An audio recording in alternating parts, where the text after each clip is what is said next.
Baik, pada video kali ini, pada video sebelumnya kita sudah membuat TP ya.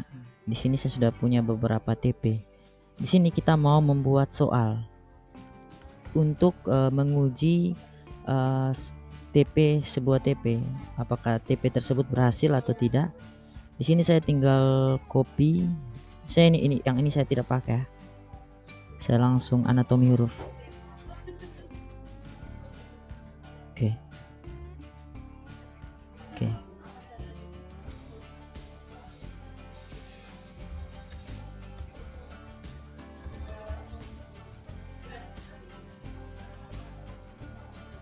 Oke. Nah, di sini yang saya perbaiki TP-nya. Kita langsung ke bagian untuk membuat soal. Di sini soal, misalnya kalau kita mau buat soal teori, kita bisa copy yang tadi yang pertama. Di sini saya copy yang pertama TP. Saya bisa paste di ChatGPT saya. ChatGPT di sini saya buat baru saja. Nah, supaya lebih. Tolong buatkan saya soal pilihan ganda dengan 5 pilihan beserta jawabannya dari TP dari tujuan pembelajaran berikut. Oke, titik 2. Oke, di sini saya kasih saja seperti ini. Oke. Nah, ini contoh, langsung dia buat soal. Sabar, saya minta cukup satu soal saja. Tolong buat saya satu soal. Oke. Nah, ini.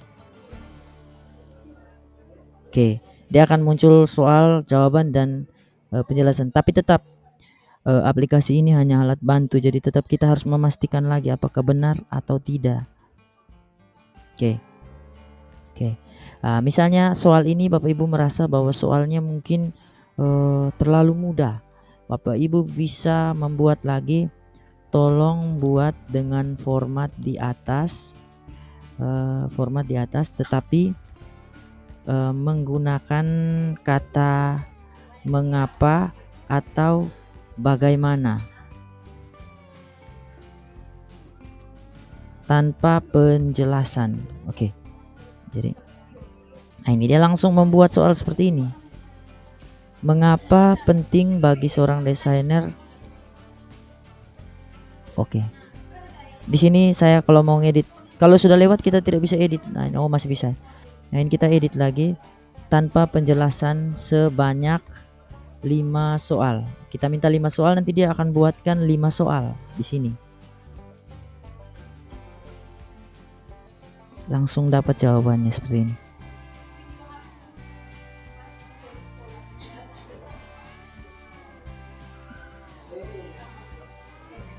Oke. Maka di sini dia akan buat 5 soal. Mengapa penting bagi seorang desainer tipografi untuk memahami anatomi huruf? Kita harus memastikan lagi. Setelah kita pastikan semua, kita bisa copy. Soal 1 misalnya. Seperti cara yang tadi. Kalau Bapak Ibu mau copy sekalian bisa. Di sini saya copy sekalian saja. Copy. Oke, dan saya paste di bagian bawah. Ctrl Alt V. Ingat supaya pastenya tidak copy. Kalau kita Ctrl V langsung dia jadinya seperti ini, ada kotak. Ini yang bikin kita settingnya agak susah. Cara supaya kita settingnya gampang, Ctrl Alt V. Lalu kita pilih Unformatted Unicode Text. Oke. Nah, dia jadi seperti ini. Nah, kalau sudah jadi seperti ini, Bapak Ibu tinggal rapikan saja pakai penomoran. Ini 1. Kemudian yang ini Bapak Ibu tinggal buat A. Oke, tinggal dirapikan saja. Lalu format painter Bapak Ibu bisa buat semua ini. Hapus.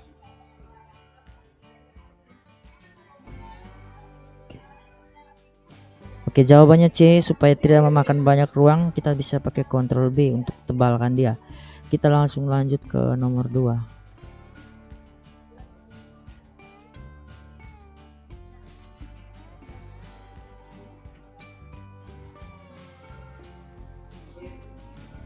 Oke, dan seterusnya. Jadi ini Bapak Ibu tinggal rapikan saja sampai jadi soal. Jadi untuk kata bagaimana, mengapa, atau bisa menggunakan soal cerita, Bapak Ibu bisa kembangkan sendiri. Misalnya, coba buat dalam bentuk soal studi kasus. Oke, nanti dia akan membuat dalam seperti ini.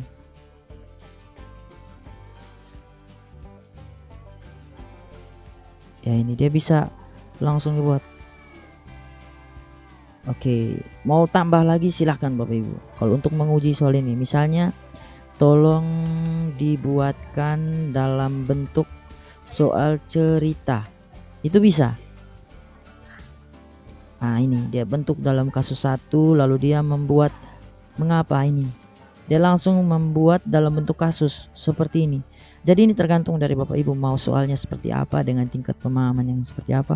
Bapak Ibu tinggal membuat sesuai dengan keinginan Bapak Ibu. Kalau misalnya Bapak Ibu ingin membuat, kira-kira ada saran untuk soal penerapan, kita tanya kan ke dia. Nah, ini dia kasih kita untuk soal penerapannya apa, desain berikan sebuah skenario. Nah, ini kita bisa minta dia membuat rubriknya. Tolong buatkan saya rubrik dan langkah kerja untuk poin 1. Itu bisa. Nanti dia akan membantu kita membuat rubriknya. Ya, ini kriteria penilaiannya seperti ini. Kemudian nanti dia membuat langkah kerja. Iya, seperti ini. Nah, di sini dia hanya membantu kita, tetap kita yang menjadi penentu keputusannya. Jadi kita mau ubah yang mana silakan kita ubah. Yang penting kita sudah punya dasar untuk membuat langkah kerjanya di sini. Termaksud dengan rubriknya ini sudah jadi. Jadi Bapak Ibu tinggal copy saja. Kalau misalnya kita buat soal penerapan ya, untuk soal praktiknya bisa dari sini. Jadi seperti itu cara untuk membuat soal menggunakan ChatGPT.